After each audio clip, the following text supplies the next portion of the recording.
ଭିତରୁ ନରମ ଆଉ ବାହାରୁ ସେଇ ପାରମ୍ପରିକ ପୋଡା। ବିନା ଓଭେନ କିମ୍ବା ବିନା କାଠ ଚୁଲିରେ ଠିକ ଆମ ବୋଉ ଆଉ ଜେଜେମାଙ୍କ ହାତ ସ୍ୱାଦ ଭଳି ପୋଡପିଠା। ଆସନ୍ତୁ ଦେଖିବା ଆଜିର ସ୍ପେଶାଲ ଭିଡିଓରେ। ଆଗକୁ ଆସୁଛି ରଜ, ଆଉ ଏ ରଜକୁ ସ୍ପେଶାଲ ବନେଇବା ପାଇଁ ଚାଲନ୍ତୁ ବନେଇବା ଆମ ଓଡିଆଙ୍କ ପ୍ରିୟ ପୋଡପିଠା। ଏଠି ପ୍ରଥମେ ଗୋଟେ ବାଉଲ ଅରୁଆ ଚାଉଳକୁ ନବା, ଆଉ ୟାକୁ ପାଣି ଦେଇ ଭଲ ଭାବରେ ଧୋଇ ନବା। ପୋଡପିଠା ପାଇଁ ସବୁବେଳେ ଅରୁଆ ଚାଉଳର ହିଁ ବ୍ୟବହାର କରିବି। ଏଥିରେ ଷ୍ଟାର୍ଚର ମାତ୍ରା ଅଧିକ ଥାଏ, ତ ଯେତେବେଳେ ଆମେ ପିଠାକୁ ସ୍ଲୋ ଫ୍ଲେମରେ ରାନ୍ଧିବା, ୟା ଯୋଗୁଁ ପିଠାର ବାହାର ପାଖଟି ସୁନ୍ଦର ଭାବେ ପୋଡିଯିବ ଆଉ ଭିତର ପାଖଟି ନରମ ରହିବ। ଯଦି ଆପଣ ଉଷୁନା ଚାଉଳର ବ୍ୟବହାର କରିବେ, ତେବେ ପିଠାଟି ଅଠା ଅଠା ଆଉ ଚିମୁଡା ହେଇଯିବ, ଯୋଉଥିରେ ପୋଡପିଠାର ଅସଲି ସ୍ୱାଦ ଆସିବନି। କଭର ଦେଇ ୟାକୁ 2 ରୁ 3 ଘଣ୍ଟା ପାଇଁ ଛାଡି ଦିଅନ୍ତୁ ରେଷ୍ଟ କରିବା ପାଇଁ, କିମ୍ବା ଓଭରନାଇଟ ସୋକ୍ କରି ରଖିଲେ ବି ଆହୁରି ଭଲ। 2 ରୁ 3 ଘଣ୍ଟା ପରେ ଏବେ ଗୋଟେ କଟନ କପଡା ଉପରେ ୟାକୁ ଶୁଖେଇ ନିଅନ୍ତୁ, ଯେମିତି ଚାଉଳରୁ ପାଣି ଡ୍ରାଏ ହେଇଯିବ ଆଉ ଇଜିଲି ଗ୍ରାଇଣ୍ଡ ହେଇଯିବ।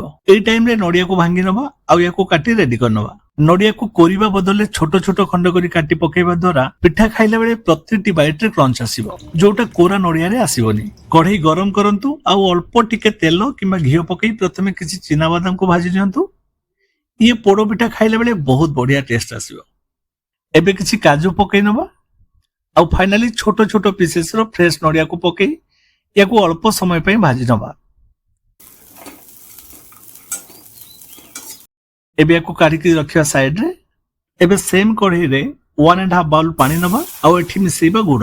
ୟାକୁ ବେଶୀ କିଛି ଫୁଟିବା ପାଇଁ ପଡିବନି, ପାଣି ସହିତ ନର୍ମାଲି ଇଏ ଭଲ ଭାବରେ ଡିଜଲ ହବା ଦରକାର। ଏବେ ଦେଖନ୍ତୁ ଇଏ ପାଣି ସହିତ ପୁରା ମିଳି ସାରିଛି। ଗୋଟେ ଷ୍ଟ୍ରେନର ସାହାଯ୍ୟରେ ୟାକୁ ଛାଣି ନବା, ଆଉ ଟିକେ ଥଣ୍ଡା ହବା ପାଇଁ ଛାଡି ଦିଅନ୍ତୁ। ଏବେ ଚାଉଳରୁ ପାଣି ଏଠି ବହୁତ ଭଲ ଭାବରେ ଡ୍ରାଏ ହେଇସାରିଛି, ତ ୟାକୁ ଗୋଟେ ଗ୍ରାଇଣ୍ଡର ଜାରକୁ ନେଇଯିବା। ଦେଖନ୍ତୁ ଇଏ ପୁରା ସ୍ମୁଥଲି ଏଠି ଗୁଣ୍ଡ ହେଇସାରିଛି। ଏବେ ଏଥିରେ ଯୋଉ ପାଣି ଆଉ ଗୁଡକୁ ଥଣ୍ଡା ହବା ପାଇଁ ଛାଡି ଦେଇଥିଲେ, ତାକୁ ମିଶେଇବା। ଆଉ ଏଥିରେ ଗୋଟେ ତେଜପତ୍ର, 2 ରୁ 3ଟା ଅଳେଇଚ, ଟିକେ ଅଦା ସହିତ ଅଳ୍ପ ଟିକେ ଲୁଣକୁ ମିଶାନ୍ତୁ। ତା ସହିତ ଟିକେ କଟା ନଡିଆକୁ ବି ମିଶେଇ ନବା, ଆଉ ୟାକୁ ଗ୍ରାଇଣ୍ଡ କରିନବା, ଯାହାଦ୍ୱାରା ପିଠାର ଟେଷ୍ଟ ପୁରା 2 ଗୁଣା ହେଇଯିବ। ଆଉ ପିଠା ଖାଇଲା ବେଳେ ପ୍ରତିଟି ବାଇଟରେ ୟାର ବାସ୍ନା ଆସିବ। ଗ୍ରାଇଣ୍ଡ ହେଲା ପରେ ୟାର କନସିଷ୍ଟେନ୍ସି ଦେଖନ୍ତୁ, ଏଇଟା ହିଁ ଫାଇନାଲ ବେଟରର ପରଫେକ୍ଟ କନସିଷ୍ଟେନ୍ସି। ଏବେ ଗୋଟେ ବାଉଲ ନବା, ଆଉ ଏ ବେଟରକୁ ଏଠି କାଢି ନବା। ଏଥିରେ ମିଶେଇ ନବା ଯୋଉ ଆମେ ବାଦାମ, କାଜୁ ଆଉ ନଡିଆକୁ ହାଲକା ଭାଜି ନେଇଥିଲେ ତାକୁ। ଫାଇନାଲି ଏବେ ଆମେ ପିଠା ବନେଇବା ପାଇଁ ବେଟରକୁ ଷ୍ଟିମ୍ କରିବା। ପିଠାକୁ ସେଇ ପାରମ୍ପରିକ ଗାଁ ଚୁଲିର ସ୍ୱାଦ ଆଉ ବାସ୍ନା ଦେବା ପାଇଁ ଆମେ ଏଠି ବ୍ୟବହାର କରିବା ଶାଳପତ୍ର। ଆପଣଙ୍କ ପାଖରେ କଦଳୀ ପତ୍ର ଆଭେଲେବଲ ଥିଲେ ତାକୁ ବି ଶାଳପତ୍ର ବଦଳରେ ୟୁଜ କରିପାରିବେ। ଏଠି ଗୋଟେ ଭାରି କଢେଇର ବ୍ୟବହାର କରିବା, ଆଉ ପତ୍ରକୁ କଢେଇର ଚାରି ପାଖରେ ସୁନ୍ଦର ଭାବେ ସେଟ କରିଦବା। ଆଉ ପତ୍ର ଉପରେ ଅଳ୍ପ ତେଲ କିମ୍ବା ଘିଅକୁ ଗ୍ରୀସ କରିନବା, ଯାହାଦ୍ୱାରା ପିଠାଟି ପତ୍ରରେ ଜମାରୁ ଲାଗିବନି। ଏବେ ଆମର ପ୍ରସ୍ତୁତ ହେଇ ରହିଥିବା ବେଟରକୁ ପତ୍ର ଉପରକୁ ଢାଳିଦବା। ଉପରକୁ ଟିକେ ସମାନ କରିଦେଇ ଆପଣ ଚାହିଁଲେ ଆଉ କିଛି ନଡିଆ ଖଣ୍ଡ ଆଉ କାଜୁ ଉପରେ ସଜେଇ ପାରିବେ। ଉପରିଆକୁ ଗୋଟେ କଭର ଦେଇଦବା, ଆଉ କଭର ଉପରେ ଗୋଟେ ଭାରି ଓଜନିଆ ଜିନିଷ ଯେମିତିକି ଶିଳପୁଆ କିମ୍ବା ପାଣି ଭର୍ତ୍ତି ପାତ୍ର ରଖିଦବା, ଯାହାଦ୍ୱାରା ଏଥିରୁ ପବନ ବାହାରକୁ ଆସିବନି।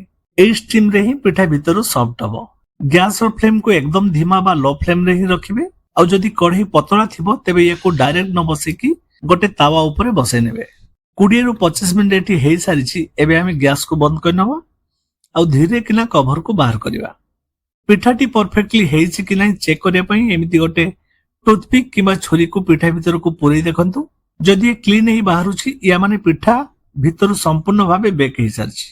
ଏବେ ୟାକୁ ଟିକେ ଥଣ୍ଡା ହବା ପାଇଁ ଛାଡିଦବା, ଆଉ ପରେ ପ୍ଲେଟକୁ ବାହାର କରିନବା। ଦେଖନ୍ତୁ ୟାର କଲର, ବାହାରୁ ଟିକେ ପୋଡା ଆଉ ଭିତରୁ ସଫ୍ଟ, ଆଉ ପ୍ରତ୍ୟେକଟି ବାଇଟରେ ନଡିଆ ଆଉ ବାଦାମର କ୍ରଞ୍ଚ। ବିନା ଟେନସନରେ ୟାକୁ ନିହାତି ବନାନ୍ତୁ, ଆଉ ଏ ରଜକୁ ଏନ୍ଜୟ କରନ୍ତୁ। ଆଶା କରୁଛୁ ଏ ଭିଡିଓଟି ଆପଣଙ୍କୁ ନିଶ୍ଚୟ ଭଲ ଲାଗିଥିବ।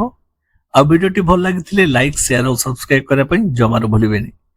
ପୁଣି ଆସିବୁ ନୂଆ ଏକ ରେସିପି ସହ। ନମସ୍କାର, ଜୟ ଜଗନ୍ନାଥ।